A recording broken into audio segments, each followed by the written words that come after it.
Yes. But you Also, really it should be also need to gifted. have that It intention should so be gifted. strongly so it will work.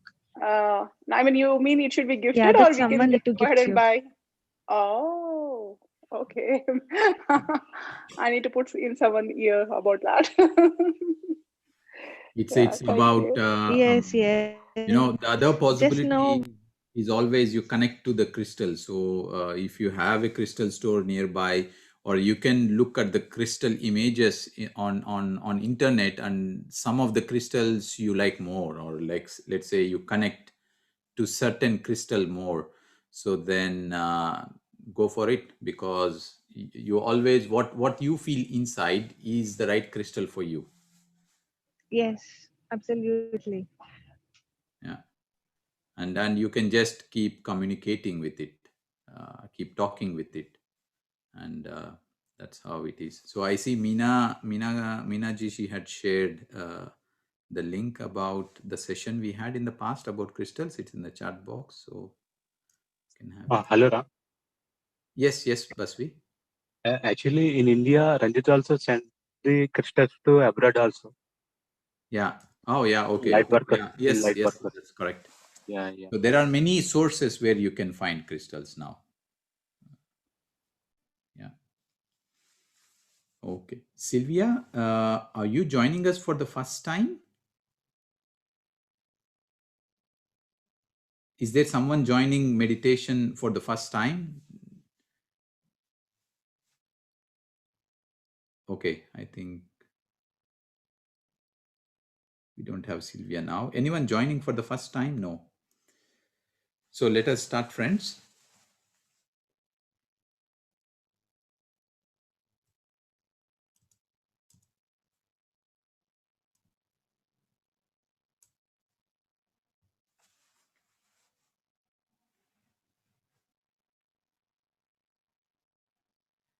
It is always powerful how our intentions work.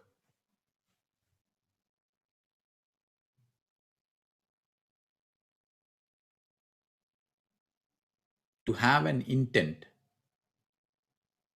is what we keep hearing, because every intent or every intention ends up into a manifestation.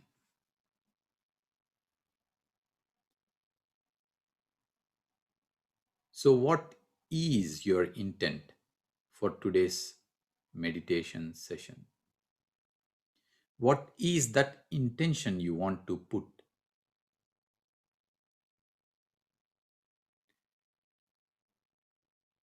It's like the genie from the bottle. So, you have anything that you can put there and it gets fulfilled.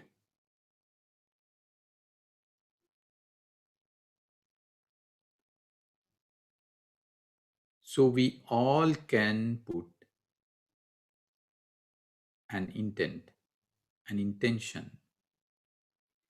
It may not necessarily be something personal, it can be even much bigger for someone else, for nature, for humanity in general, for Mother Earth, for animal kingdom.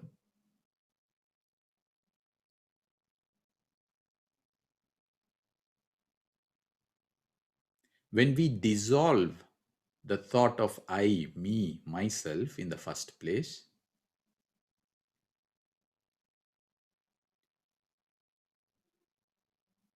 we understand, we realize greater things.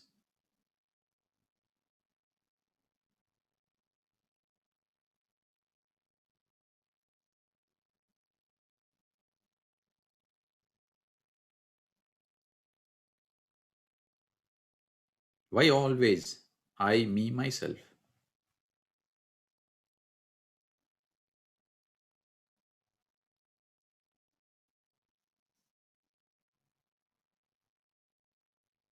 We can even think much bigger. We.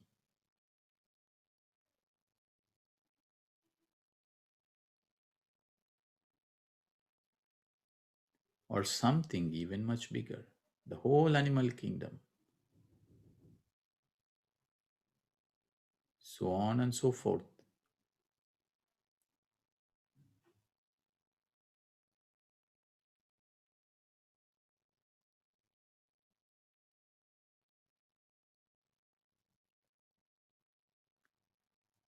So sit now with your crossed legs, clasped hands, closed eyes,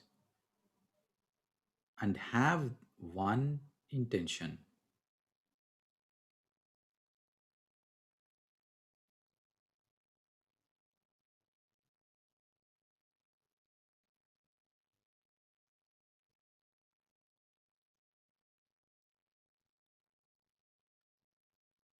And this intention, it is as you are writing on a plain sky,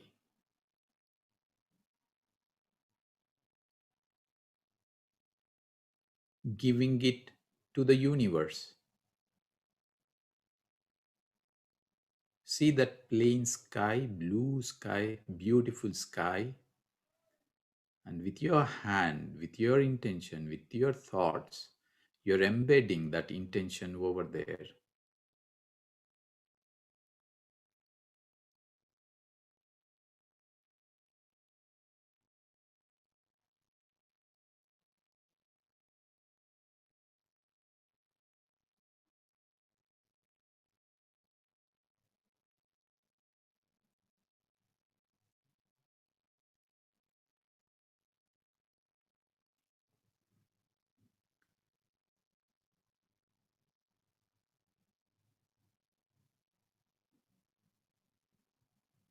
Once you are done with your intention, know that the process of manifestation had started.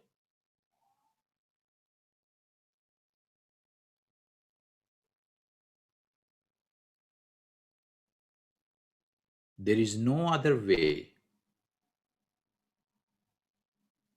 but this intention to manifestation.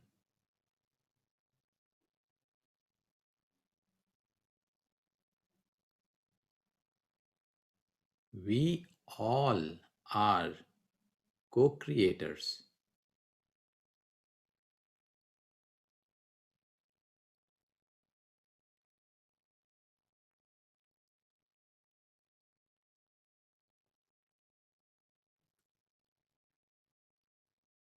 Now let the universe do its work and we just witness.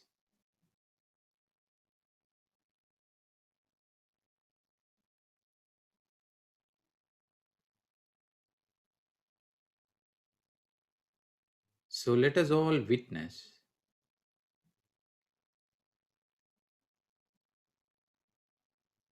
our normal inhaling and normal exhaling breaths.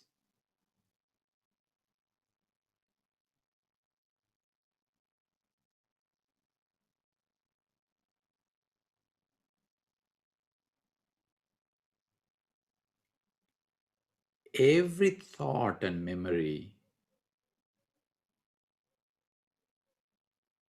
we may get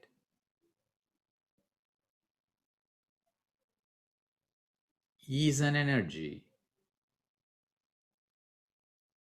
that we are asking to manifest.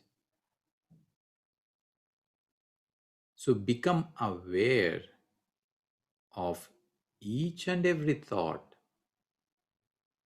in the now.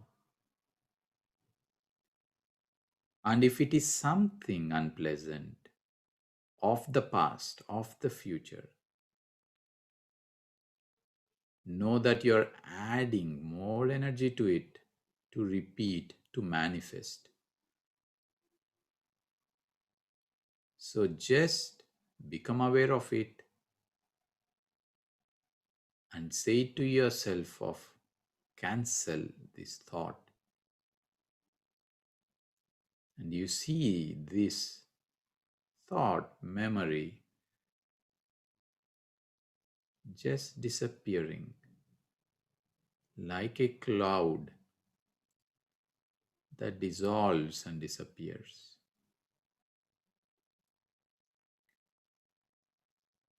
And then you become just aware of your own normal inhaling and normal exhaling breaths.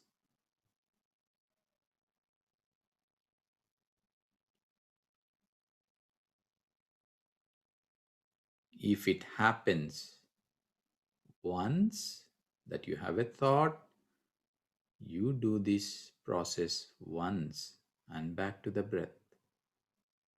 It may happen twice. It is the same thing we need to do. It may happen more times. Always the same thing. We all have a patience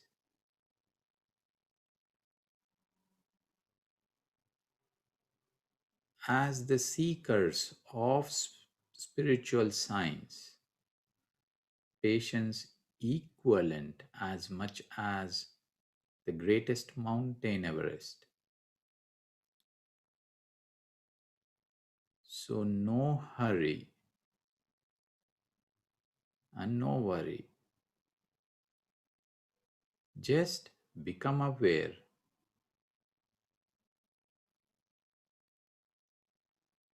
of your thought,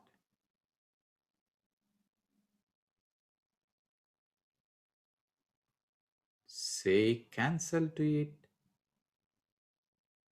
and happily come back to your breath.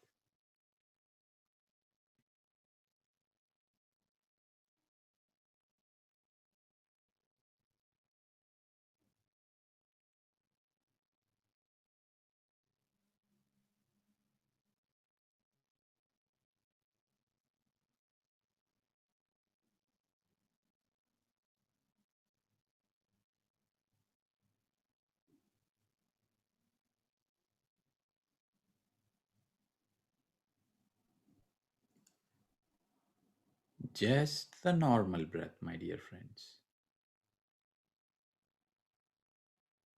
That's the key to all the secrets of this universe.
The normal, natural breath.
Last 2 minutes, friends.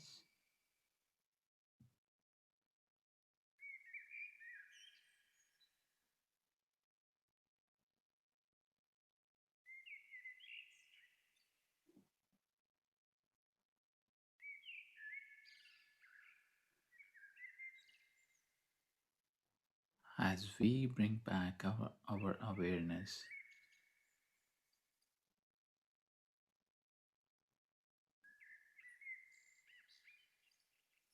back to our physical body,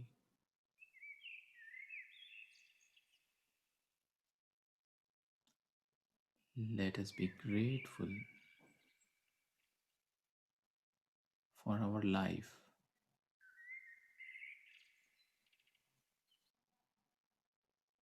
and each experience we had and each person we have met.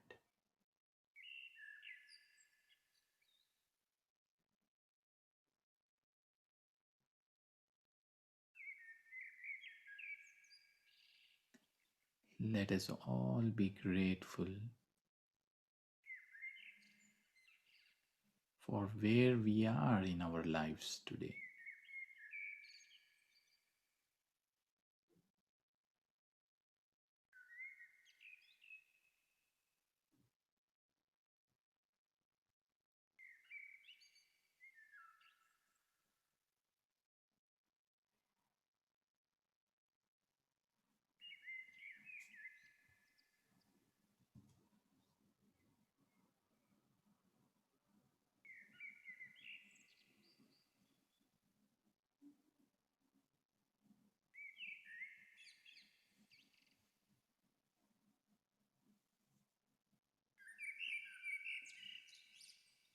Slowly bring back your awareness.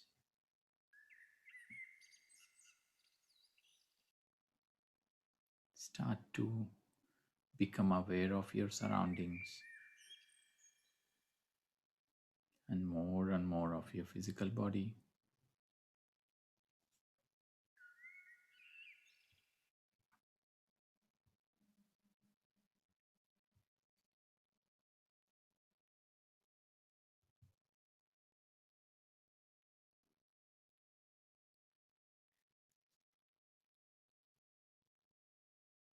Last 20 seconds.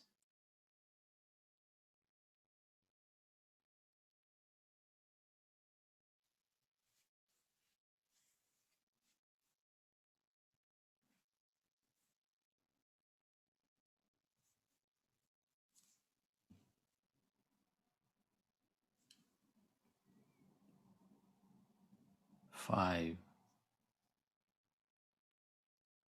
4, 3, 2, 1, 0.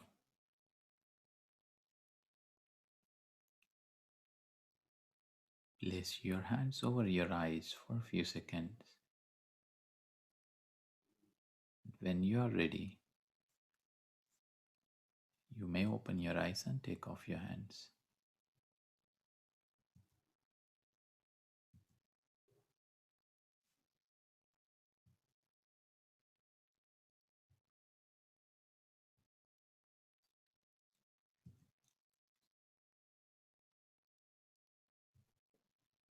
Welcome back, friends.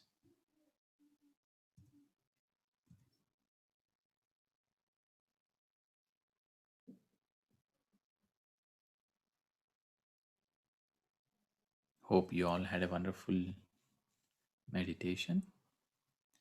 If anyone would like to share your experience or share anything or ask any question, you're all free to do so.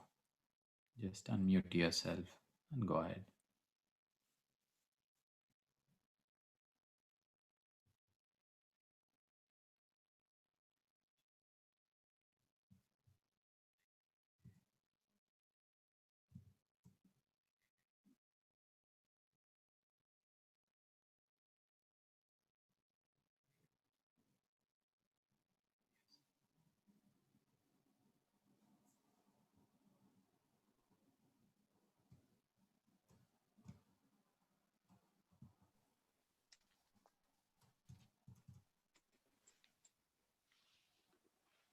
Hello, Ram.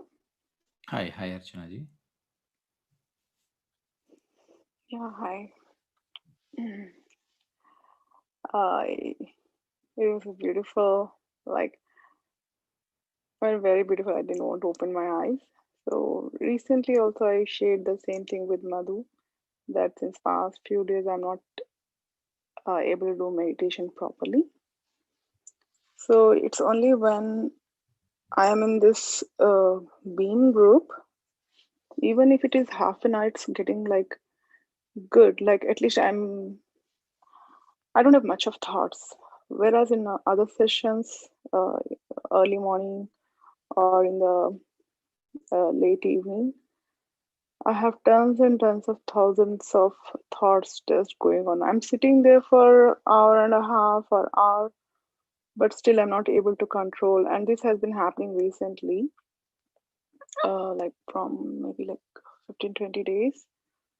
So even though it is like half an hour, it's like really, I mean, like I'm really, uh, thoughts doesn't cross. I'm aware and everything, thoughts doesn't cross, and I just, it feels good.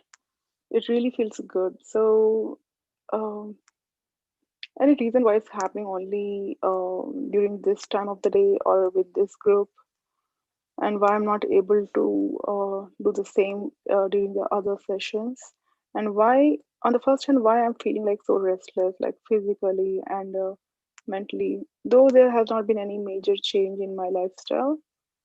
Uh, Madhu has like uh, kind of answered me earlier on this, but this time the question is a bit different. So though it's like half an hour, it's really very good. I'm happy that thoughts are not crossing. I'm happy that I can calm my mind. It has come to that initial stage when I started doing Anapanasati method, which was like maybe 70, 80 days back. I'm feeling the same uh, calmness and happiness, but only during this time and only during this group. I'm in this session. And rest any other time, I'm very restless. Physically, also, I keep moving. I keep straightening my leg. Um, I feel very bad during energetic. Also, I just get up sometimes, which you're not supposed to. But I try my best. But I have to listen to my body. Sometimes I feel so. Any clue to this? It was really awesome. I feel like really good. Though, early morning we are like empty minded. We get up from the sleep. It is supposed to be, your mind is supposed to be empty. But that time it is full of thought. And in this session, like I've been working in the kitchen, I went out, I saw WhatsApp messages. Still, my mind can be empty. Hmm. So why so much of So, contrast? so Archana ji, I go to work daily on my bicycle, Mm-hmm, and it's now autumn time, so you have trees changing their colors, so the leaves falling off.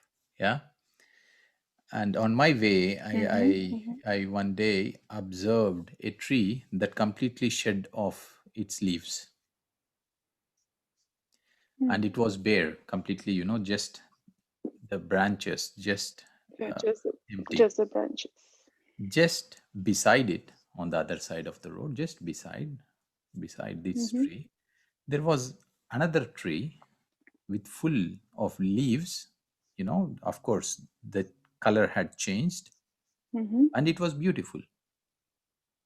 mm-hmm, So earlier, I looked at this tree, which was completely empty, and I thought, why this one is, it looked not so full, and the mm-hmm, one beside it was still so colorful. Yes, all the leaves changed yellow in color, and they were about to fall, but still there was utmost beauty.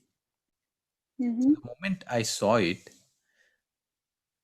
I had stopped thinking about the tree that I just passed, and I just started appreciating the beauty that just was present in before my eyes. mm-hmm, So since mm-hmm. then, Every day I go through the same path, same streets, yeah. Mm-hmm. I keep observing these trees which attract my view. And Okay. slowly I started to give less attention to the things that kind of give some questions to my thoughts. Hmm. So we need to appreciate those things that we are experiencing and we like, and stop Oh, questioning on why this particular tree has no leaves. wow. So the more we only give attention and we only appreciate these trees that catch our attention and that gives us this pleasant feeling, Mm-hmm. these experiences, like trees without leaves, are absent immediately. Got it. And I'm only sharing this with you, or else that is not even in my experience anymore. Mm-hmm. So we don't need to think about things that we did not like and why this thing that I did not like had happened or is happening. Oh, And it would be much filling into our experiences if we stay at this experience and say, I appreciate and I really acknowledge and I really enjoy this moment. And once we start doing this, you will notice that each moment in in the rest of the life is only filled with pleasantness. When we drop questioning this tree, why this tree had no leaves, we only start to observe every tree that has leaves. Not that there will no more be trees without leaves, but our attention only goes on to those trees which have full leaves. very beautifully explained, Ram.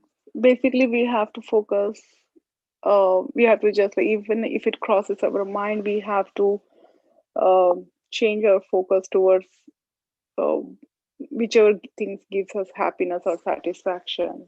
Because we cannot just Yes, avoid this exactly. bad thing. I'm not bad. I mean to say, it's like kind of not so good.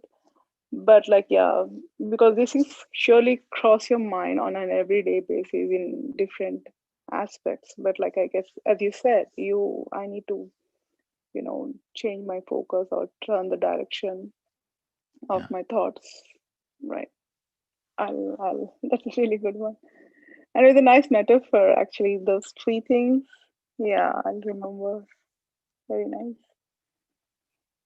And Yes. also And the sooner as soon sooner as yeah. we will also realize, there will be a day when no tree have any leaf, Hmm. because this is season. But then with time, Hmm. because we are habituated to see the beauty, we will also start to see the beauty in the tree without leaves, Okay. because it has a purpose.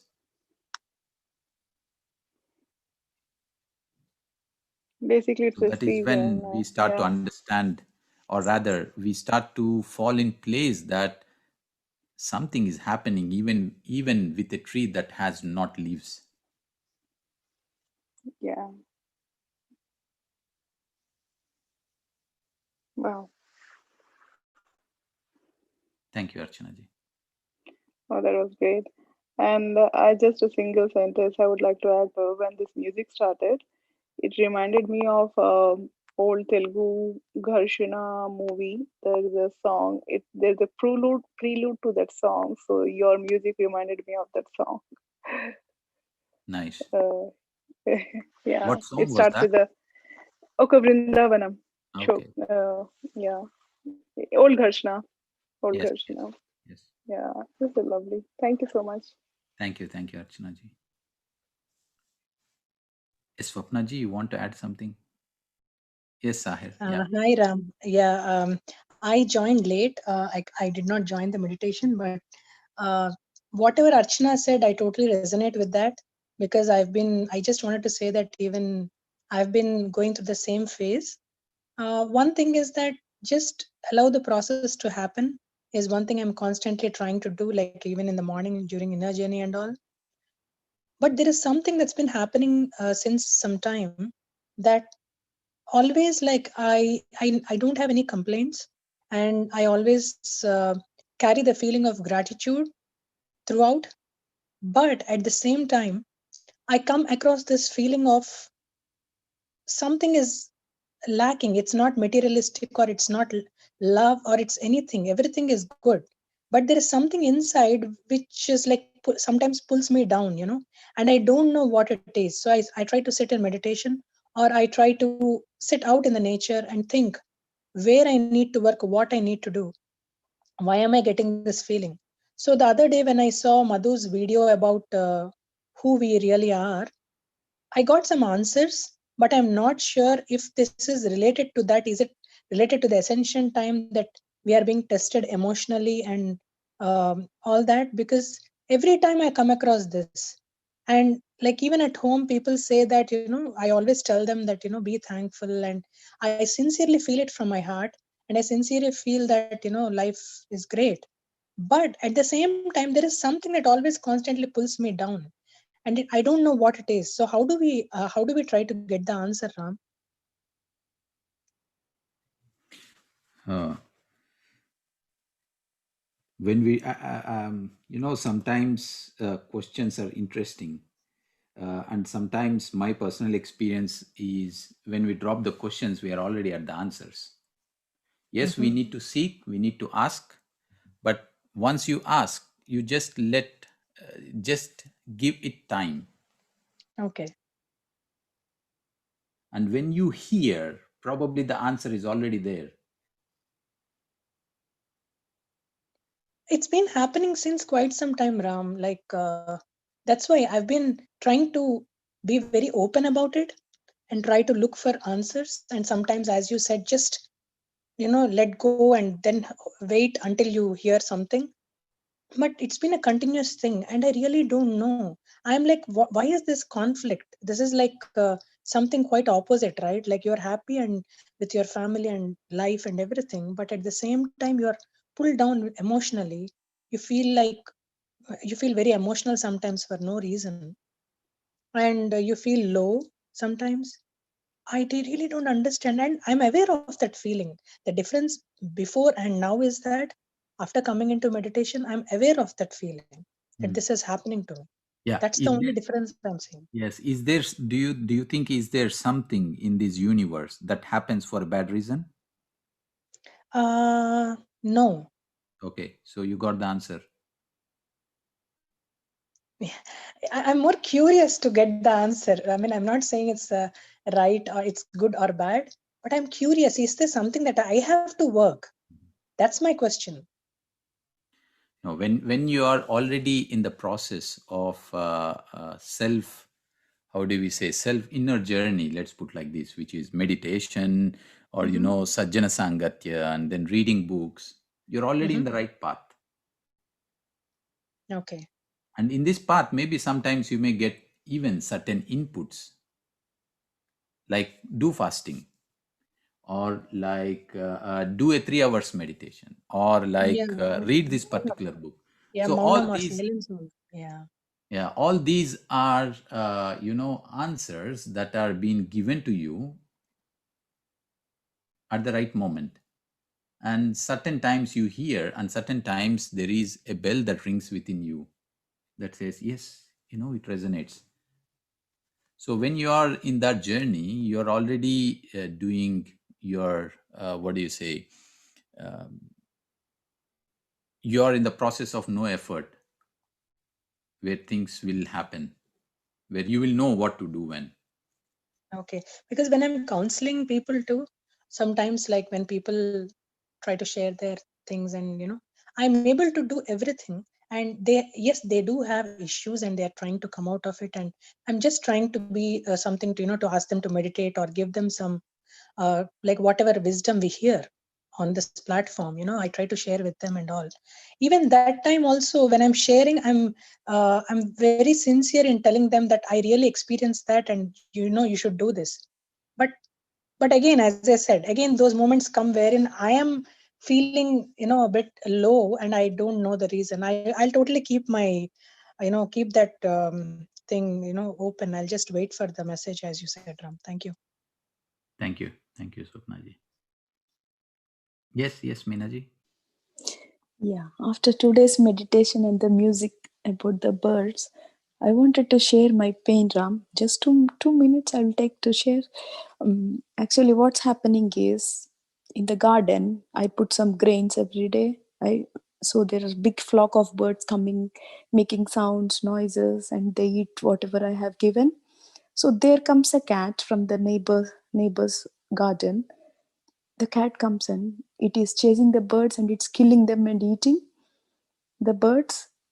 So it breaks their wings, legs, eats with the necks, it holds with the neck, it runs away with the birds. So the pain I felt like when I'm meditating is, am I doing something wrong? Because I'm feeding the birds. It's like I'm inviting them for the prey for the cat. The cat comes and kills all the birds and eats. Am I in this cycle of like karma? Am I adding up something like cause and effect? I don't know. I thought I'll put forward this question because the music I heard and all birds making noises in the meditation, I felt a lot of pain in me. Am I doing the right thing? I don't know. I was just want to listen from you.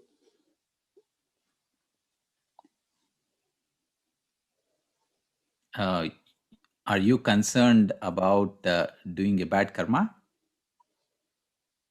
Yeah, because So you yeah. want to do only good karma. Maybe that is where you need to work upon, because maybe whatever we do it for the better cause. There Okay. starts and there ends. What is the intention behind your doing? And then if Uh, you see something is happening, and don't chase. I think we should not be chasing behind, uh, how do we say, um, I'm doing bad. So what is your intention when you do an act is what matters to you at the first place. mm, And when you have this intention, with that intention you can even communicate with every other animal. So with the same pure intention that you had to serve these birds, you can have the pure intention and communicate also with the cat if you think it is, or you, so you get some answers from within. Maybe you say you will feed also cat for what it is, for the food for the cat, or maybe the cat understands you. So it's all about intentions. So when your intention is to serve, have the same pure intention of serving, and you will also be able to communicate with these beings. They are ready to communicate with you. okay. Thank you, Ram. Yeah, I'll you, practice you that. Yeah. need to, we need to drop many times these inner, how do we say, uh, dialogue of thinking that we are doing bad when we are doing with a proper right intention.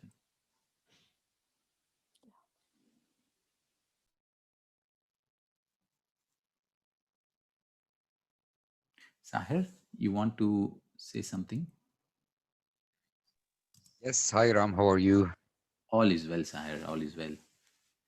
I joined today through the YouTube platform, and it was amazing meditation with your guidance. And also, like I told you before, I started to prefer to meditate with silence. So it felt like silence with this peaceful sound. So it was deep and peaceful. Yes, had thoughts in the beginning because I just came back from work, and it all disappeared, and I fell into the deep state which I missed for several days. So thank you so much. When I switched to the Zoom platform to share my experience, I found this amazing conversation. So thank you so much, and thank you for this conversation all. Thank you, Sahir. Always wonderful to have you and to Thank hear you. you. It's wonderful to be with you all. And Thank you. sorry that I have to go now. So bye bye. Thank you. Bye, bye, bye. Masalama, Sahir. Salam. Anyone else, friends?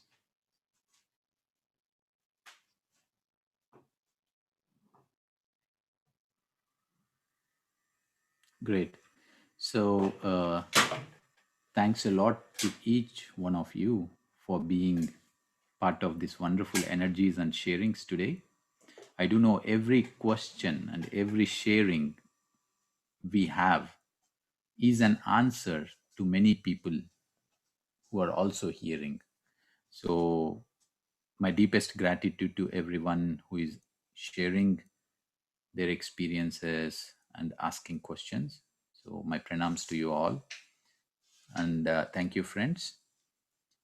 And we now uh, pass it on to Madhu to hear Mata Sita's story. Thank you.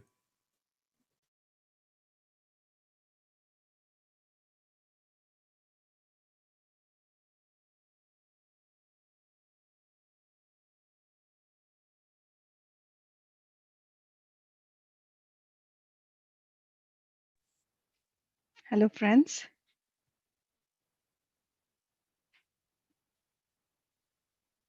Okay. So I hope you all had a beautiful meditation and wonderful sharings, wonderful questions, and wonderful answers by Ram. Hi, Madhu. Hi, Archana. Hi. Yes, yes, good. Great. So, friends, are you ready to the next chapter? Let us go to the next chapter. I want you all to again close your eyes. Go back to the times of Mata Sita. Yesterday, we have heard about Mata Sita's unseen work. Now, we will get to know the fulfillment of Sita's work. Life began to change for us after that. Word seeped out about the whereabouts and doings of Maharani Sita, and people began to come with various ailments and problems. First, a few, and then a steady stream. Mata would never turn anyone away, but I could see that it was beginning to wear on her physically. Sri Ram also began to notice, and on one of his visits, he mentioned to her that perhaps it was time to return to the palace, where people would have greater access to her. He mentioned that it was also time to tell their sons who they truly were, something they had refrained from sharing with them so they could fully engage in the life of the forest and the hermitage. Mata and I turned to each other and smiled. As we suspected, they already knew. Many slips had escaped their lips over the last few years, and many times Mata had thought to reveal to them their secret. But she had held back, saying it was up to Ram to make the decision as to when to share their true identity. After I had called them from their studies, Sri Ram seated the boys before him. He seemed to struggle for words, so Mata began. You are both growing up and will soon need to assume your responsibilities in life. It was true, they now stood taller than both Mata and me. Rarely did they come for the evening story. They were spending most of their time at the hermitage, sometimes even sleeping there. Sri Ram, who for the first time had arrived in his royal clothing, revealed that he was the same Ram who was the Maharaja, and Sita was the same Sita who was the Maharani, and the time was approaching for the family to be reunited. The boys glanced at each other and burst into laughter. with no look of surprise on their face. Why are you laughing? Asked Ram, now broadly smiling. He had naturally assumed they would be shocked by this news. Pitaji, we have known this for quite some time. Sri Ram looked surprised. And you haven't asked us any questions?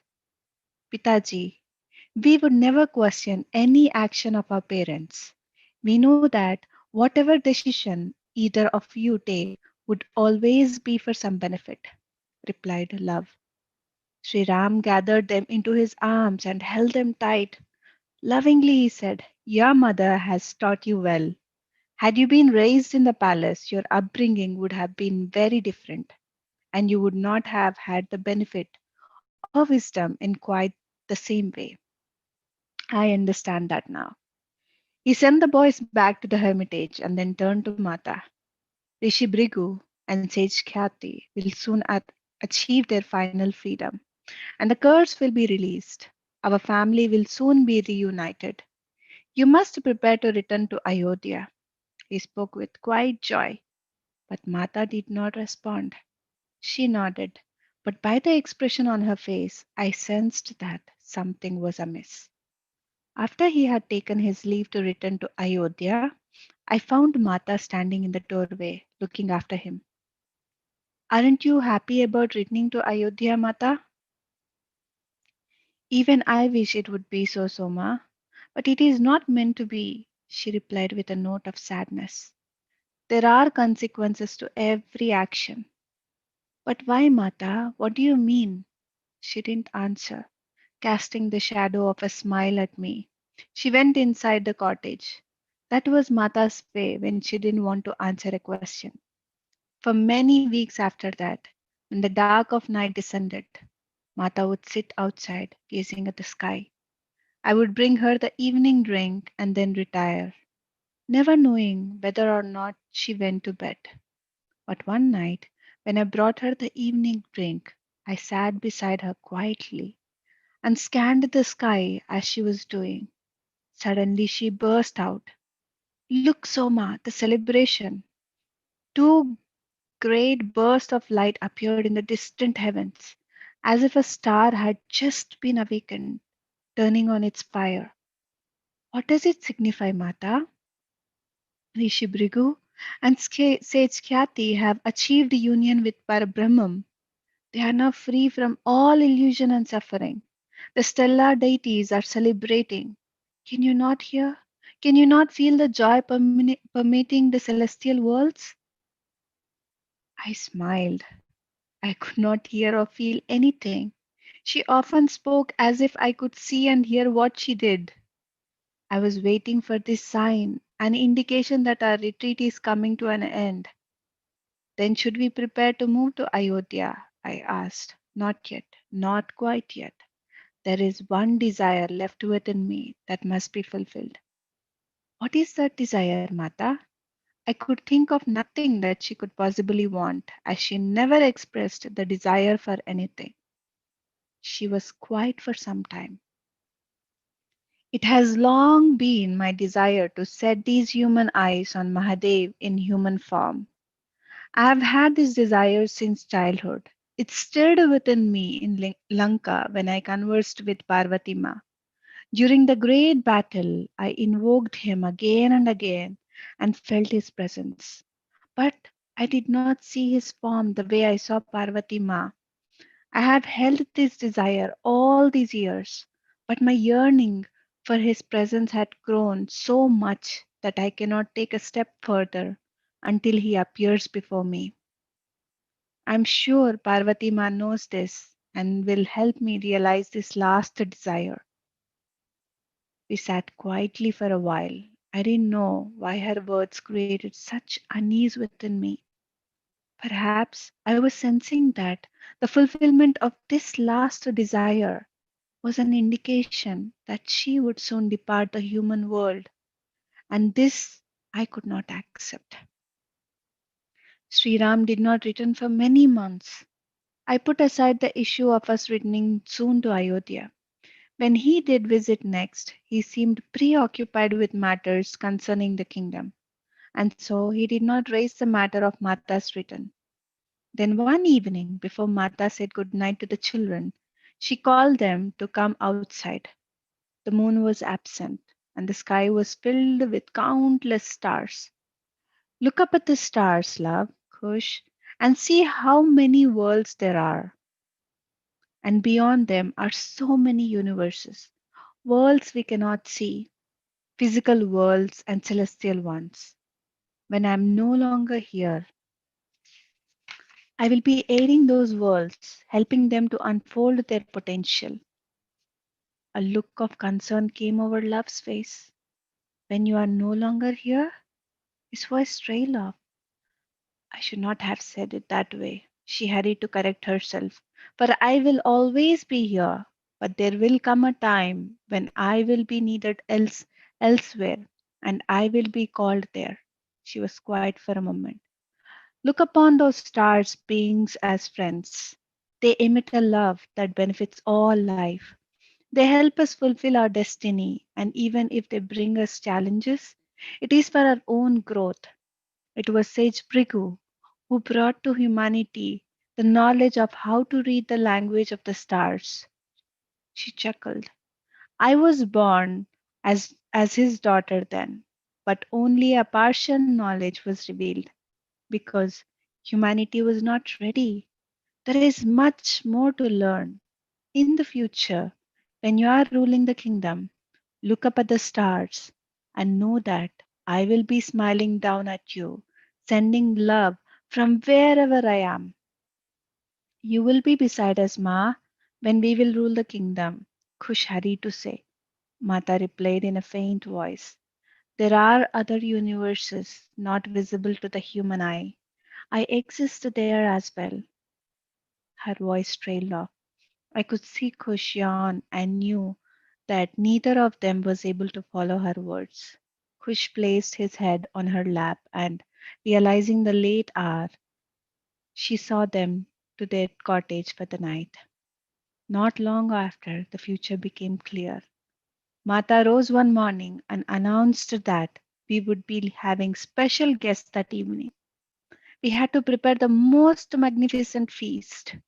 I looked at her questioningly, waiting for instructions. We could prepare a delicious meal as we had so many times before, but a feast. Mata sent me to the forest to gather all the roots and edibles I could find, saying that she would gather the herbs. We spent the morning seeking out the food and picking the best from our garden. She seemed a bit anxious, but also overjoyed. I could not imagine who would be coming. I thought surely Sri Ram must be bringing others from the palace. Perhaps they were coming to bring us back to Ayodhya. Evening set in. Mata arranged a place outside amidst all the flowers, the place where she and Sri Ram often sat, and where on occasion they ate their evening meal. Bring the mats and cushions from my cottage, Soma. We will serve them here. This surprised me, as we had never brought the cushions outside before. But she insisted on creating a comfortable and beautiful scene. When we were finished, we went inside to wait. The food was prepared. All we needed were the guests. But the hours went by and nobody arrived. It is getting late, Mata, I said. Perhaps they will arrive tomorrow. She shook her head. No, they will come. I am sure of it, Soma. Keep the food warm. They will arrive any time now. She began to wring her hands, and I could see that she was anxious. May I ask who we are expecting? She smiled and replied, You will know in time. Just as the stars were emerging one by one, sprinkling their pointed lights across the sky, two beautiful young aesthetics knocked at the door. I could hear Mata's heart beating as she went to open it. She stood there beaming, glowing in a way I had seen her glow only in the presence of Sri Ram. She bent to touch their feet.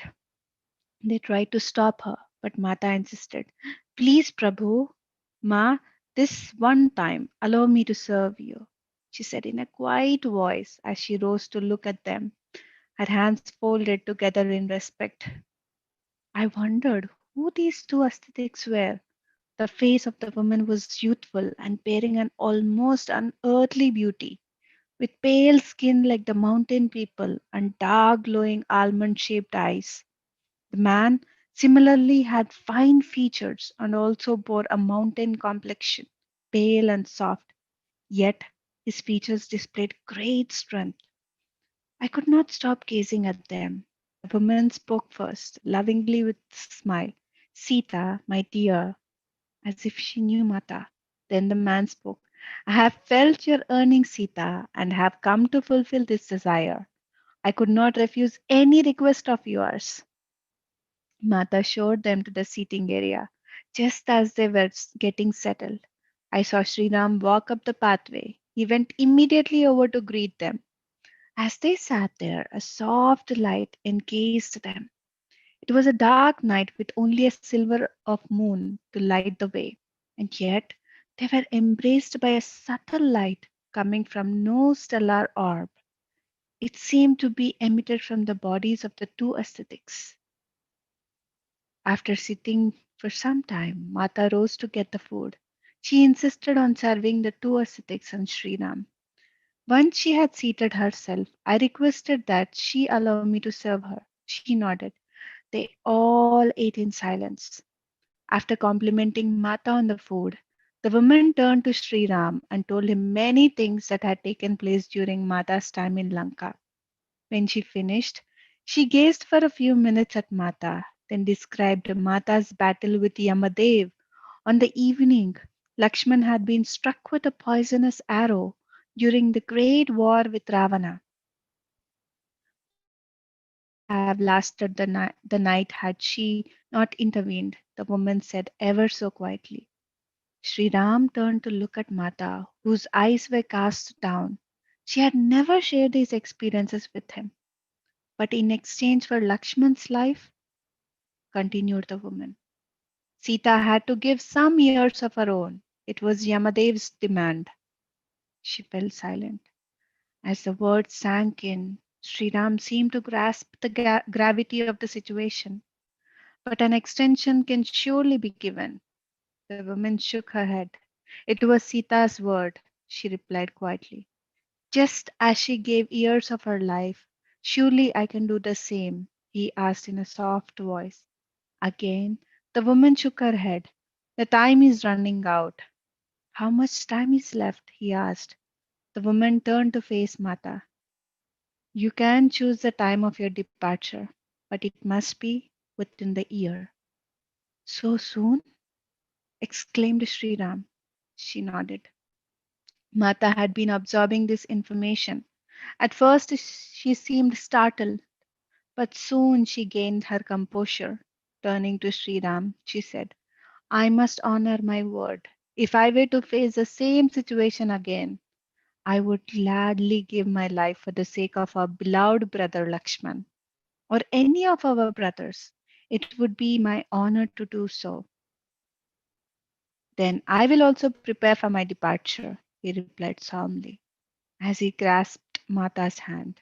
That is not possible, Ram, interjected the man. Your time has not come. You must remain here until your sons are ready to govern. The foundation for a new society is secure, and the laws of Dharma are established. Laws based on the universal love that pervades all. This was the reason for your birth, for the birth of both of you. With Sita's early departure, it is more urgent for you to remain and fulfill the task for which you have both come. Sita will aid you from your celestial home. Mata then turned to the man and said, my joy in seeing you counters any sadness I have in leaving my family and this world that I so love.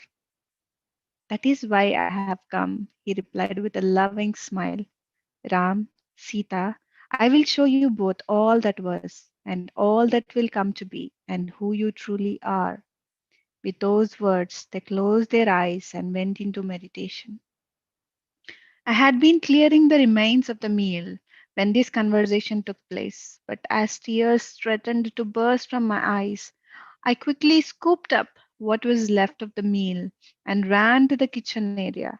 Once I reached to my room, I collapsed on the floor. I cried and cried until there were no tears left in me, and then I drifted to sleep. I awoke some hours later.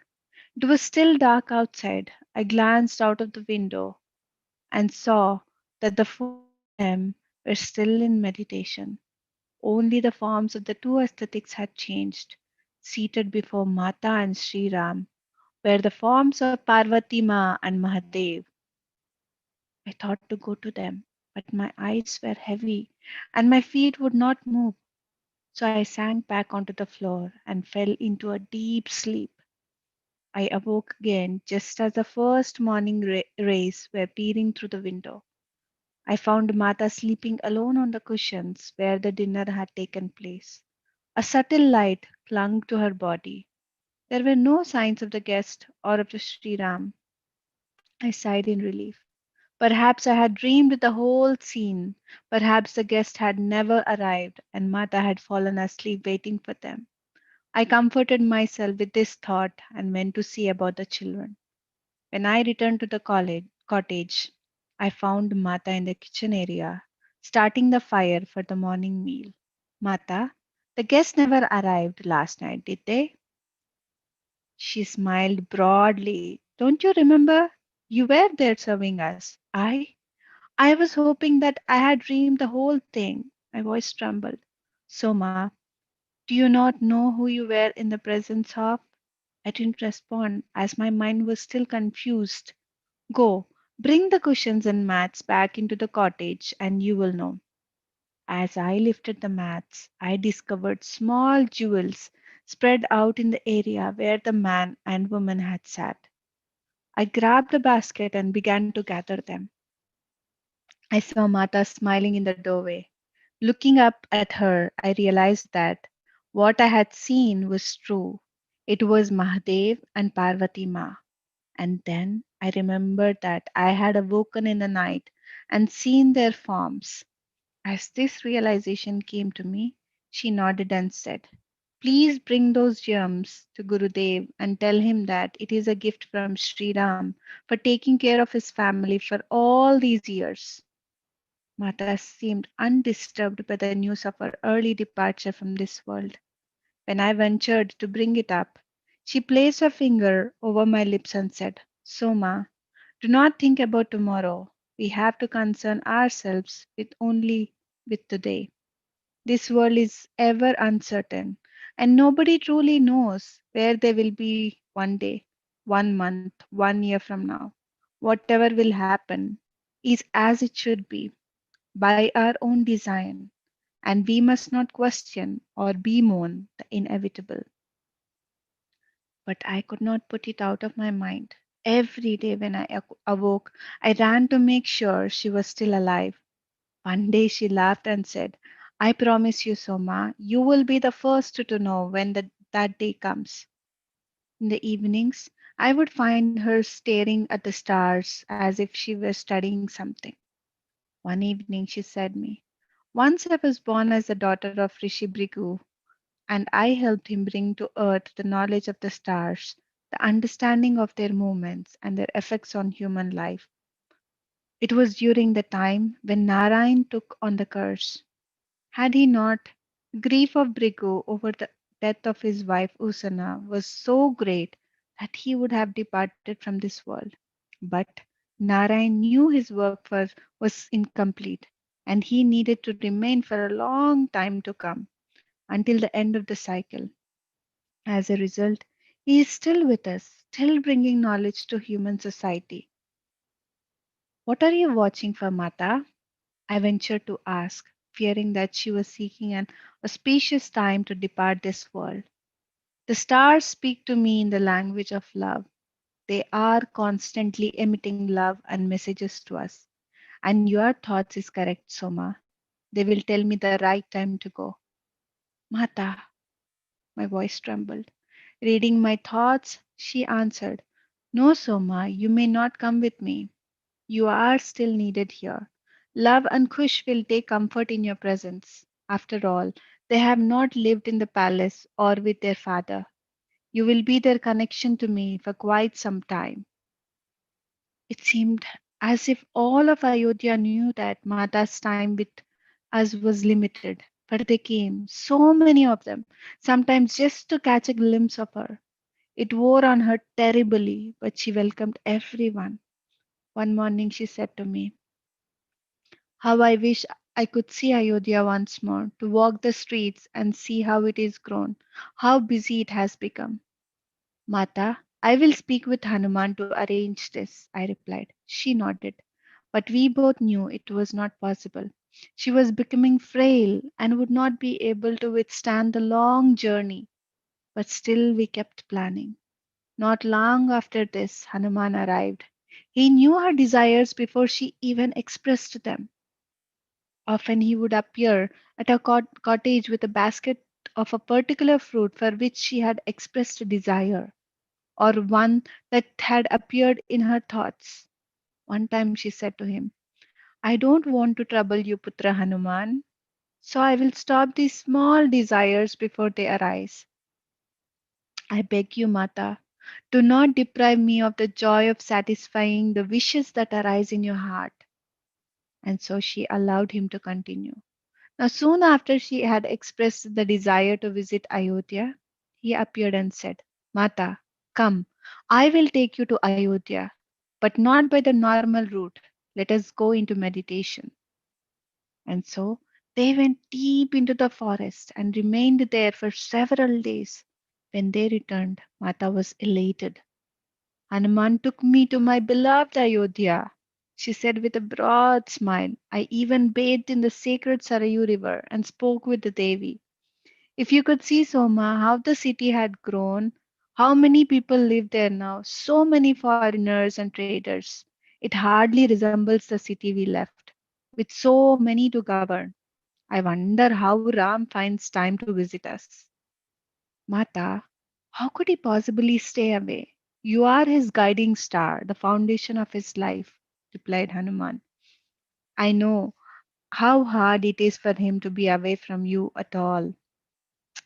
Through all our trails, our separations, through the assaults of time and the busyness of life, the love we share has not diminished in the slightest.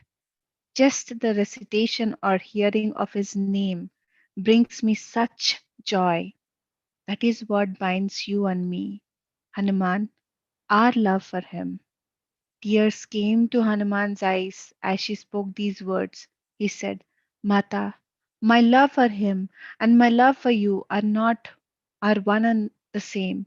I do not differentiate between you. As long as I walk this earth, I will proclaim the unity of Sri Ram and Mata Sita." "And you will walk this earth for a long time," she replied with a slight smile. "'Tis not my will, but yours and that of Sri Ram. If that is your decree, so be it." After Hanuman left, Mata told me that she found many souls from Mithila who had taken birth in Ayodhya, and she recognized some from our household. They gave her gave her great joy to know they were bringing the values and memories of Mithila to Ayodhya. When she shared this with me, I said, "It is their love for you that has drawn them to Ayodhya. They have followed you to this land." Soma paused in her narrative. We waited eagerly for her to continue, but she seemed lost in thought. When she did finally pick up her narrative, she spoke from a faraway place, her voice filled with an otherworldly tone, as if it were not her speaking. "I came to know what they were doing in the last year, Mata and Sri Ram. They were planting thought forms in the human mind, in the collective, seeding ideas and concepts that would unfold centuries and even millennia into the future. This earth is the descending arc of its cyclical movement," Mata explained to me one evening. "Humans are losing touch with the spiritual worlds, but gaining development of the rational faculty, which will increase man's mental capability.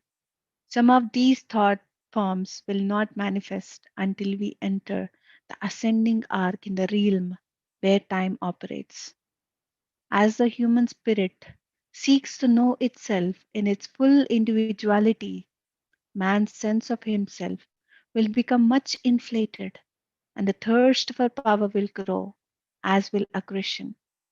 This is why structure and laws are necessary now, whereas they were not needed when there was a natural internal knowing of dharma. Eventually, when individuality reaches its peak, man will have to move beyond that and come to know himself again as part of the whole. Then he will be able to overcome these aggressive traits. That is a long way off. We cannot go against the cycles of time that have been established and that have their own rhythm and pulse. Much patience is needed when you abide in the realm of time. Soma was quiet and then resumed speaking in her familiar voice. After the visit from Parvati Ma and Mahadev, Mata seemed more inward and less accessible, except to her children. Whenever she was in their presence, she was fully attentive to every detail of their lives. But she was spending more and more time alone and would often withdraw into silence for hours. She told me that Mahadev had given her a great blessing, enabling her to connect with him and Parvati Ma inwardly while performing all her outer activities. I suspect they told her many other things that Mata never shared with me. Inwardly, Mata seemed to have gained new strength, but I could also see that on the physical plane, her life force was weakening. Mata had a way of erasing from your mind any negative thoughts, and so I gradually lost the fear of her departure. Honestly, I didn't think of it much in the next few months, but I did observe certain changes. I watched as she wandered into the forest and stood before a tree or an animal or a plant and gazed at it with such tender care. Sometimes she would run her hands along the bark of a tree or rest her back against the trunk and close her eyes. A smile would burst across her face, and I knew she was sending and receiving love from that tree. Once, at such a time, she said, I see him in every ray of sun, in every leaf and plant, here, there, everywhere. I see my beloved Narayan. Where is he not? Sri Ram tried to come as frequently as he could that last year.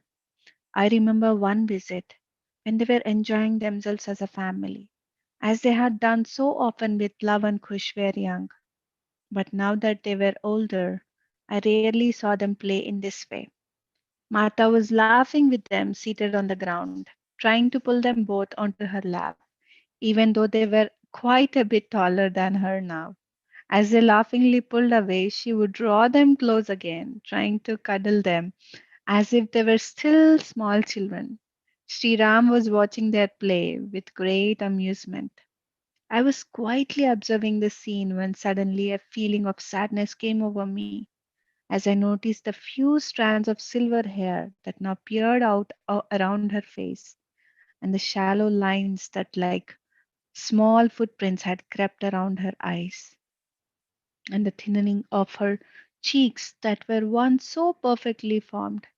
She was still beautiful, no doubt, but I could see that the threat of age waiting to ripen. I cannot bear to see you age, Mata, I thought to myself.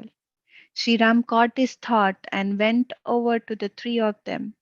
The boys had finally intricated themselves from Mata's grip, and they were all still laughing. Sita, he said in such a loving voice, you are even more beautiful now than when I first met you. Tenderly, he stroked her hair as he spoke those words. She paused and looked at him and then quietly said only, Ram, it is the truth, for the love and joy that now pour out of you are such. I have no words to describe your beauty. I realized then that he was quietly reminding me to see not just the external but the internal reality, and that he wanted the children to express this love between them so they would remember it always. Thank you, Prabhu. I silently whispered. You never fail to catch and correct my thoughts. This was the way he helped steer me to the true reality. Rarely did he openly corrected me, but how often he discreetly brought me back when my thinking had gone off track.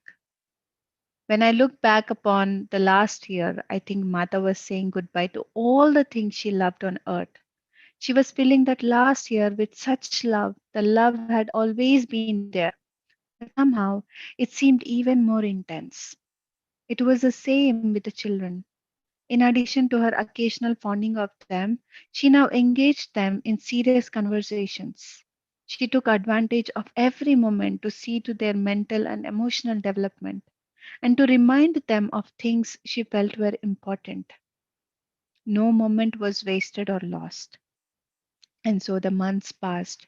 Her joy was as palpable as ever, and I dared not think anything could disturb this happiness we all felt. When Sri Ram came, they often wandered alone into the forest. For the first time, I saw her holding onto his arm when they walked. The thought crossed my mind that her physical form was weakening, but I chased away the thought and said no. It was affection that made her cling to him. The year was coming to a close. The year since the extraordinary event with Parvati Ma and Mahadev, and still there was no indication of any change in our situation. Then one night I was bringing Mata her evening drink and I heard her speaking with someone in her cottage. I hesitated at the door, wondering if I should interrupt.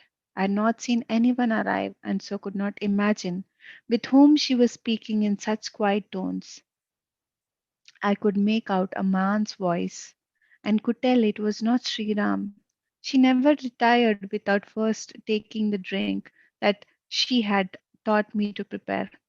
And so, after waiting for several minutes, I decided to knock. Come, Soma.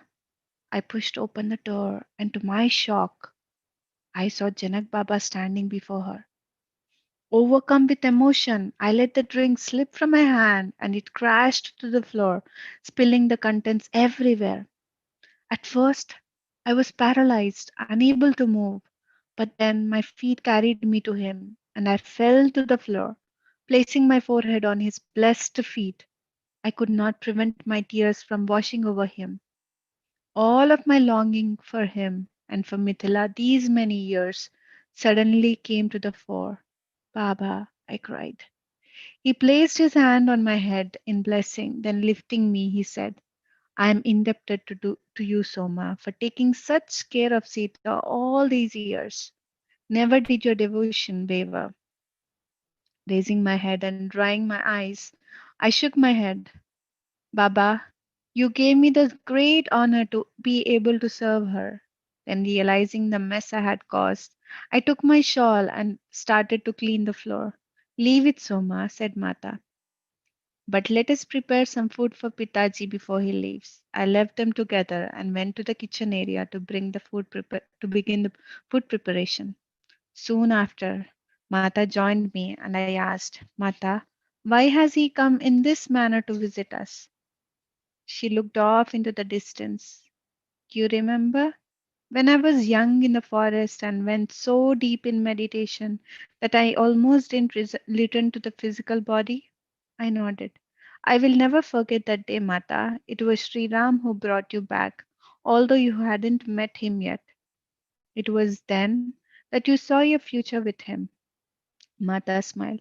Yes, and I also made a promise to Pitaji that I would not leave this body without his permission. Do you remember? Again I nodded. He has come to help me fulfill that vow, she said simply.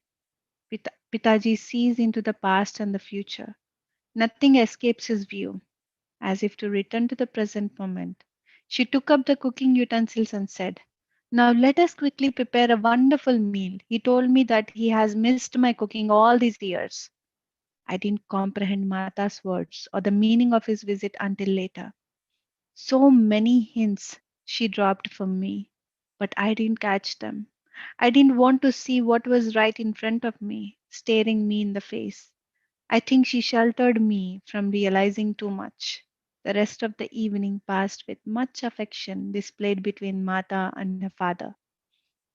I asked if I should prepare a place for him to sleep, but Janak Baba shook his head and said he would soon leave.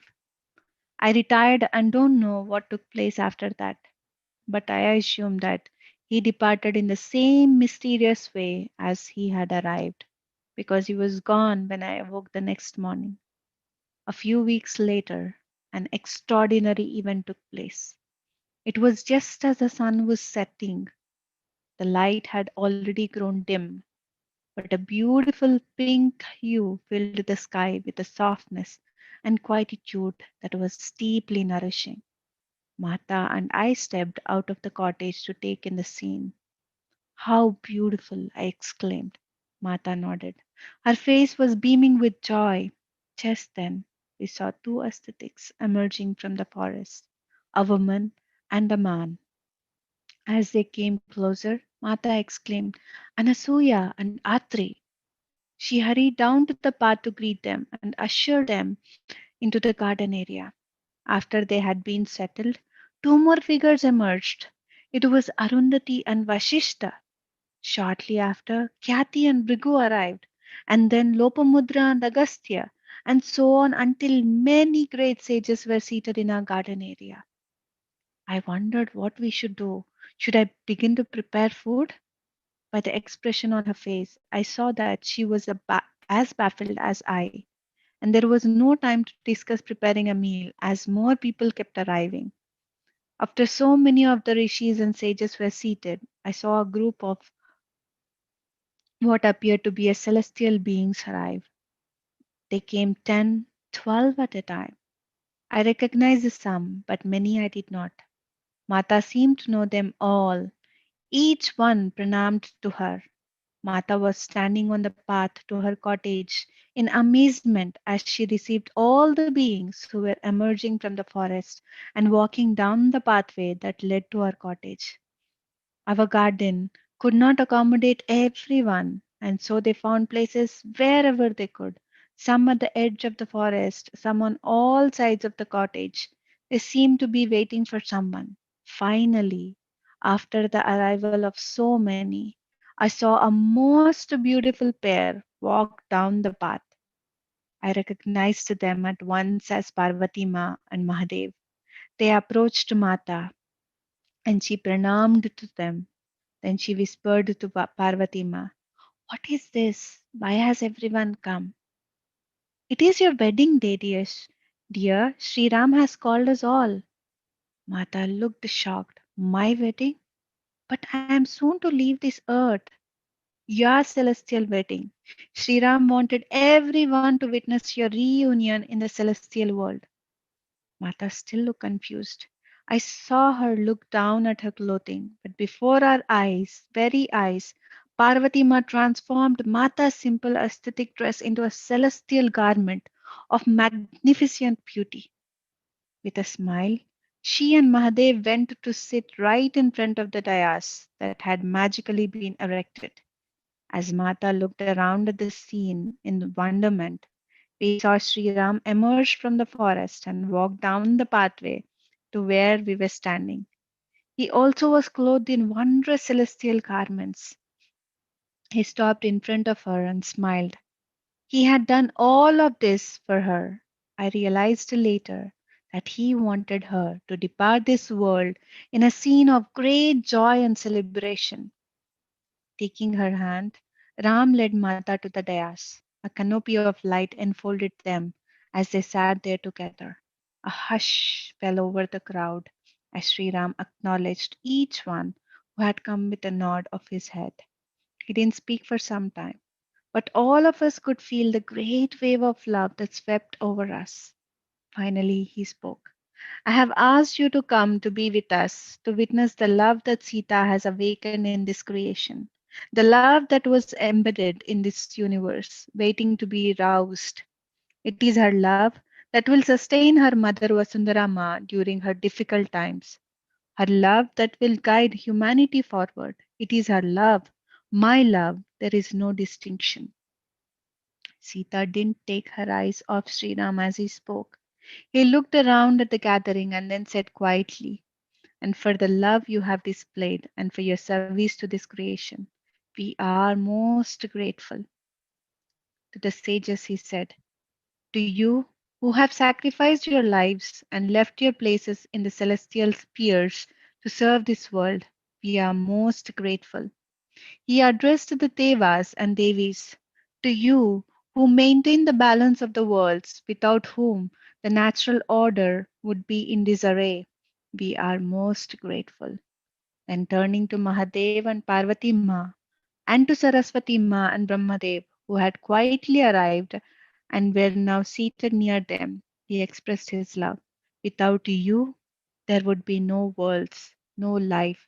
It is you who give rise to all that is and maintain the constant movement of time, transforming one life into another for the progression of the seen and unseen universes." A great light emanated from Sri Ram. Turning to Mata, he fell silent. When he spoke, he said, "I have no words to describe the one who is my guiding star, the sustainer of so many universes, the one without whom I am not." Mata continued to gaze at him with fixed eyes and an expression of great peace and joy. After he spoke these words, he fell silent. Mata said, "The love you describe, the love that sustains creation, is a love that only you can awaken. I may express it and spread it through the universe, but it is you who have awakened it in me."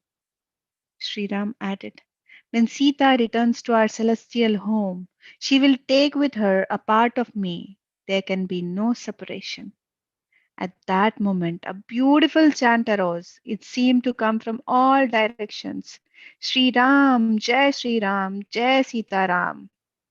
It was not until we were fell into the night that the thought of food came to me. How was I to prepare a meal for all these guests? Just as this thought arose, I saw a large group of celestial attendants emerge from the forest with baskets and trays of food. They waved to me to come as if they knew me, and so I joined them. Handing me one of the trays, they indicated that I was to lead the way. I began to approach Mata with the tray, but from a glance of her eye, I understood that the others were to be served first. I set the food before Mahadev and Parvati Ma, then Brahmadev and Saraswati Ma. In this way, all the guests were served a wonderful feast of many food items. After the meal was finished, the attendants took the trays and baskets and disappeared into the forest. Everyone went into meditation, but the chanting continued through the night. I seated myself in the doorway of Mata's cottage and closed my eyes as I listened to the chanting. Never had I heard such a beautiful choir. Eventually, I drifted to sleep and I awoke only when I heard the birds stir.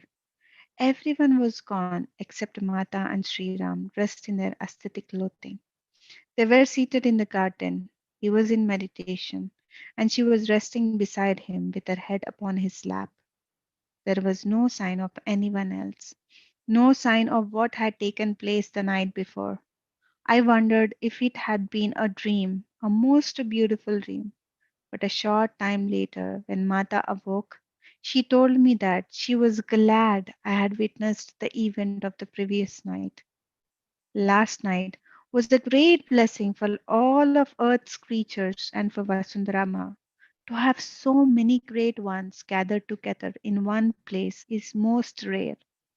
It was Ram's gift to the world, she said. It was an expression of his love for you, I added. Is there any distinction between me and the world? She asked with a smile. I didn't understand her comment but responded, Of course not, Mata, but hardly spoke that morning. Her consciousness were interiorized, inward looking. She asked to spend some time with the children alone in her cottage.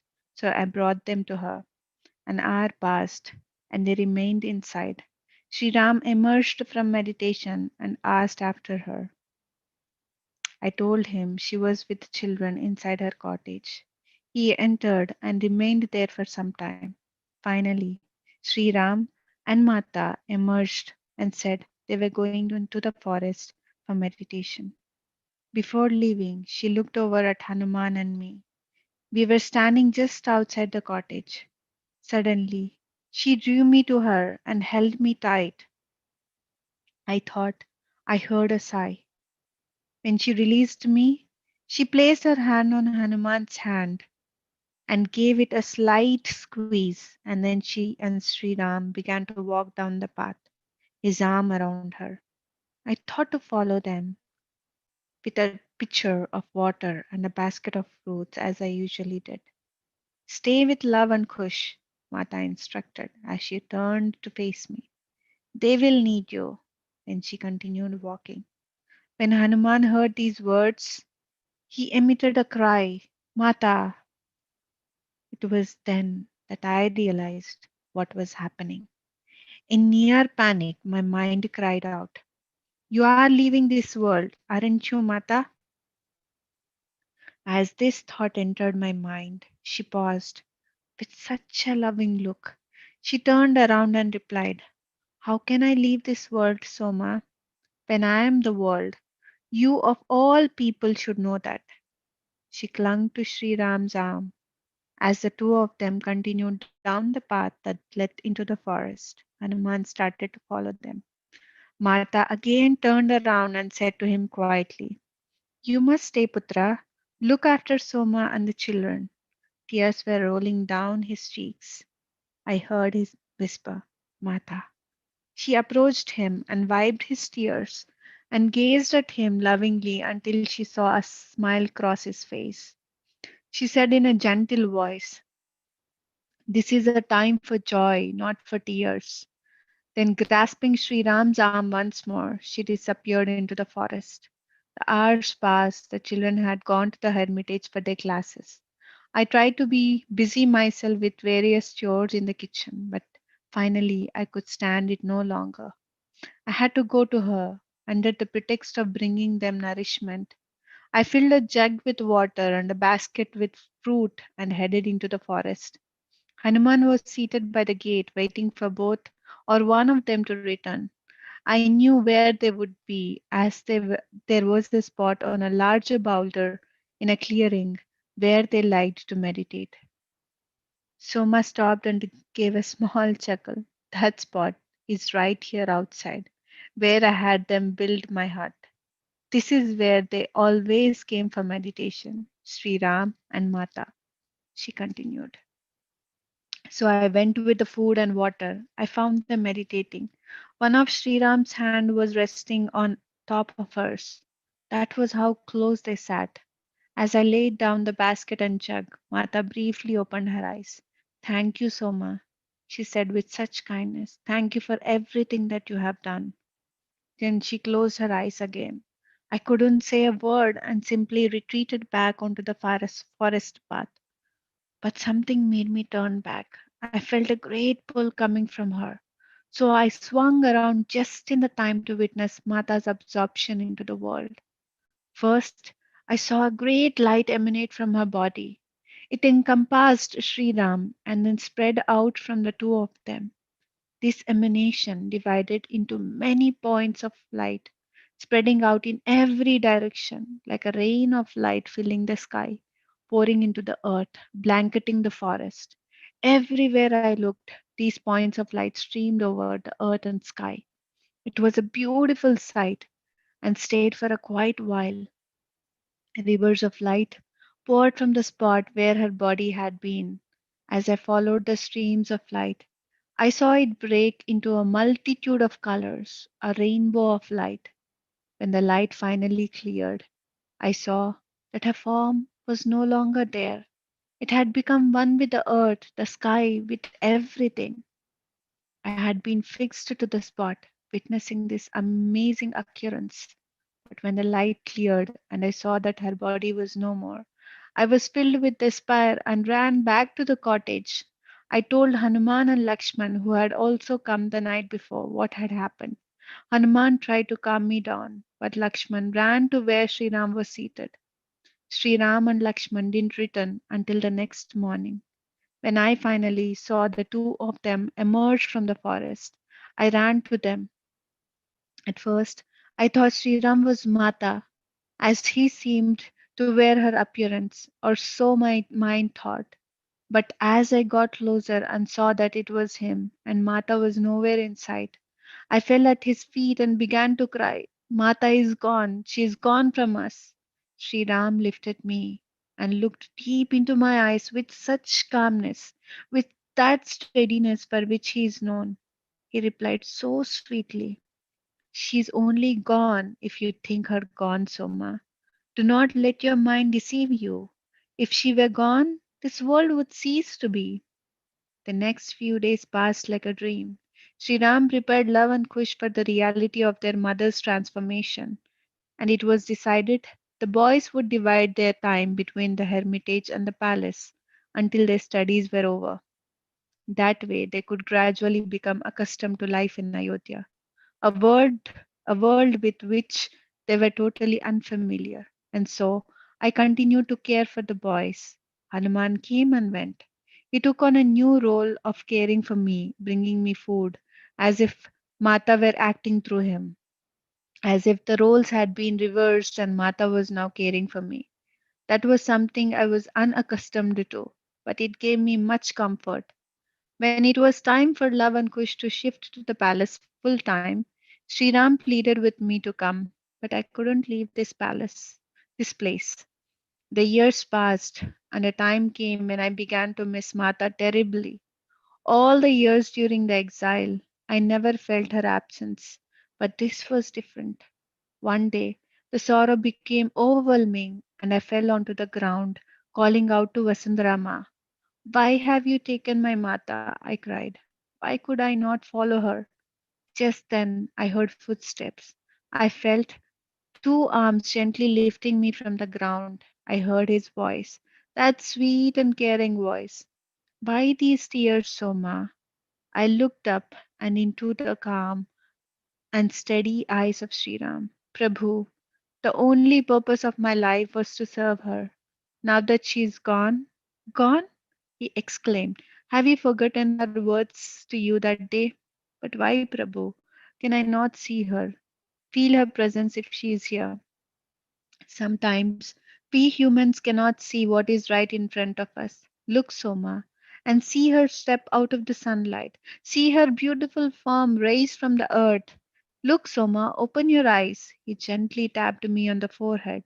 And indeed, I saw her smiling at me, stepping out from between the streams of sunlight, emerging from the earth, and swaying into the gentle breeze. She was everywhere. Shiram stayed with me for several hours and allowed me to fix him a meal. Then he left. But his blessing has stayed with me until today. Everywhere I look, I see Mata, so I continue to abide with her here. Since our two cottages belong to the hermitage, I had them built me a small hut near Mata's meditation spot in the forest. That is how I came to live here. Sri Ram would bring the boys every year on the anniversary of Mata's transformation, and I have held their daughters, Mata's granddaughters, just as I promised her. But since Sri Ram left this world, I have rarely seen Love and Kush. Soma smiled. I learned from Hanuman about the time when Sri Ram left his body. It was early one morning, well before dawn, when Sri Ram arose and went down to the river for meditation. He found a quiet spot where he could be undisturbed. Hanuman was away from Ayodhya at the time, but suddenly felt a call from Sri Ram, and so with great speed he made his way to Ayodhya and found Sri Ram meditating by the river. Dawn had broken, and many of the residents were gathering to see their Maharaja, but he sat undisturbed. Suddenly, Hanuman saw Mata approach. No one else seemed to see her, but as she approached Sri Ram, Hanuman asked her sadly, Mata, you have come to take my lord. She nodded. Then take me as well. I have no more purpose in this life. She smiled. of time finds completion. You must feed the world on our behalf. Hanuman said. He couldn't tell if it was Mata or Sri Ram who was speaking. It was as if their voices had become one. Mata sat down beside Sri Ram. For a moment, Sri Ram opened his eyes and looked at Hanuman. Hanuman, you are our eyes and ears, our feet and hands, feeding and serving the world, and our hearts, sending love continually to everyone and everything. That is why you have come into this world, so that our love will carry the world forward through this cycle of time. After speaking these words, he closed his eyes. Mata placed her hand upon his, and Sri Ram's body dissolved into a million points of light, falling onto the river, the trees, and filling the sky, blanketing the earth, in the same way that Mata had left her physical form. So did he. When the light cleared, neither form was present. In this way, they returned to their celestial home. Soma's eyes were closed, and she fell silent, her narrative over. For what seemed like a long time, there was complete silence in the darkened room. The evening had slipped into the depths of night without us noticing. Suddenly, small lights were lit.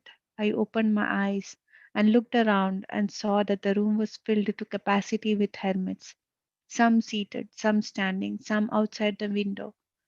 They had all come to hear Soma once again recite the story of Sri Ram and Mata Sita. Soma suddenly opened her eyes and exclaimed in a surprise and joy, "So you have come after such a long time." I turned to see who she was addressing. An ascetic stood in the doorway, bending so that his tall frame could fit through the door. His appearance was unusual, different from the rest, but there was not enough light to catch a glimpse of him. He seemed to be someone with whom she was very familiar. Forgive me, Soma. I have been far away. I heard the names of Sri Ram and Mata Sita, and so I have come. And I have brought food for your guests. The other aesthetics in the room made way for him to approach Soma, and as they did, one by one, they touched his feet in great reverence. He laid the basket before Soma. She made an effort to get up, but he said, "Don't rise. I have come to give you these." She shifted onto her knees and laid her head at his feet, saying, "It is enough for me to catch sight of you." He smiled, and as quickly as he arrived, he left the room and disappeared into the night. A great joy emanated from Soma now. Whoever the ascetic was, he had a great effect on her. She distributed the food, and then one by one, the ascetics all took their leave. Only my mother and I remained, thanking Soma profusely for her hospitality and for sharing her stories with us. My mother said, "We will never be the same after hearing your stories of Maharani Sita and Sri Ram. I feel now as if I know them personally, as if they are near and dear." My mother's voice became tearful. "They are near and dear, and they care for each one of us as if we were their child, because in fact we are. I have come to know Mata and Sri Ram much better since their departure from this physical world. Departure is not accurate. It is not the correct term, for they never left. But our language is so limited. Mata once told me that words will never replace the way we used to converse through images, through thought. Now we are reduced to language. They are as active today as ever. When Mata was before me in the physical form, that is what I saw. That is what I knew. That was who she was to me. Now I see the reality of what she is, of what both of them are, and I see their hand in everything that transpires in this world. There was a twinkle in Soma's eyes as she concluded. And sometimes I see her form walking through the forest, a flicker of a form, and I know she has come to remind me that she is not gone. My mother said, "I will try to remember that. I don't know how we can leave you, Soma, but I'm afraid that we must depart tomorrow at the first rays of dawn. We have a long journey home, and Anasuya's father is waiting for us.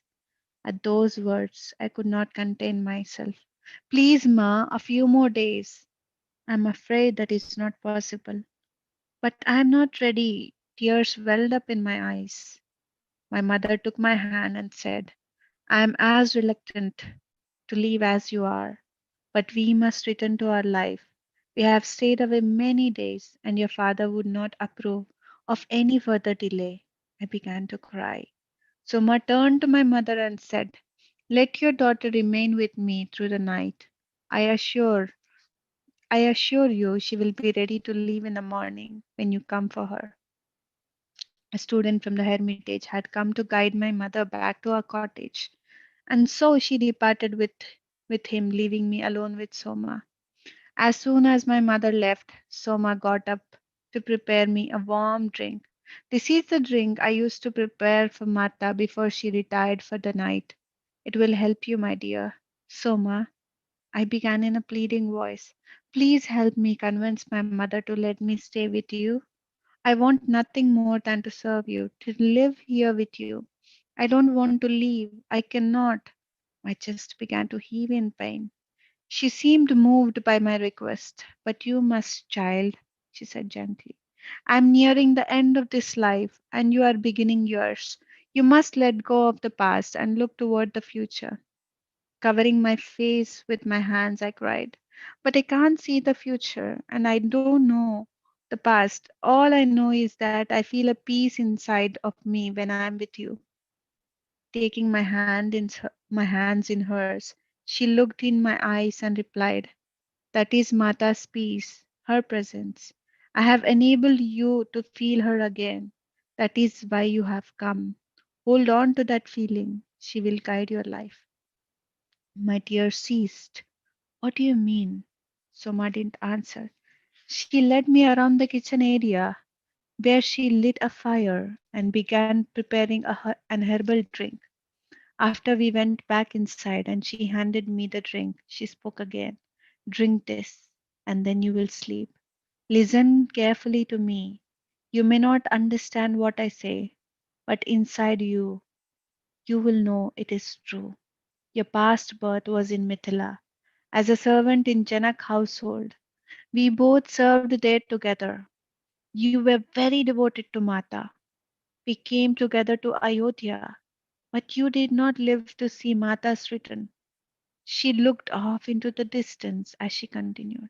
There was a young man in Janak Baba's household who wanted to marry you, but your father wouldn't have it. He forbid you to marry, and so you never did. That is the cause of your resistance. Somewhere deep inside, you remember your father's insistence that you not marry. He was afraid something terrible would happen to you if you married. This young man was a good man, and Mata was very fond of him. He took care of the animals and had so much love for them. Mata once said, nobody loved the animals as he did, and she was grateful for this. He has taken birth in Ayodhya, and he is the one your father has chosen for you. Accept him, my dear. He has great love for Mata. This is Mata's design. When Mata returned with Hanuman from her last visit to Ayodhya, she told me that many people from Mithila had taken birth in Ayodhya and were now children there. She recognized them. She would not say it, but I knew that it was their love for her that drew them to Ayodhya after their birth. She said that those who came from Mithila would bring the values instilled in us by Janak Baba to this kingdom, which is gaining great importance and power. It is for the future, and it is all by her design. We may not understand the larger picture, but we can trust it is for the greatest good. I looked at her blankly. I had no memory of any of this. Do not worry if you do not remember. There is a reason for that. It is better not to dwell on the past, but to see what this life has to offer. You will find many surprises ahead. Just cling to Mata as best as you can. I will tell you one more story before you leave that was told to me by Hanuman. And this is a story for the future. a future that you and so many others will help create. When Hanuman found Sri Ram seated by the river, with Mata by his side in her light body and not visible to the physical eye, many of the citizens of Ayodhya had gathered as word had spread that Sri Ram was in deep meditation. Sri Ram had been waiting for Hanuman's arrival before leaving his physical form. After he spoke his last words to Hanuman and his physical form dissolved, Hanuman heard words coming from the invisible realms, as if from the combined voice of both Mata and Sri Ram. It said, the love that permeates the celestial worlds now also permeates the earth and all her creatures. But it is the human being who has the potential and power to awaken this love.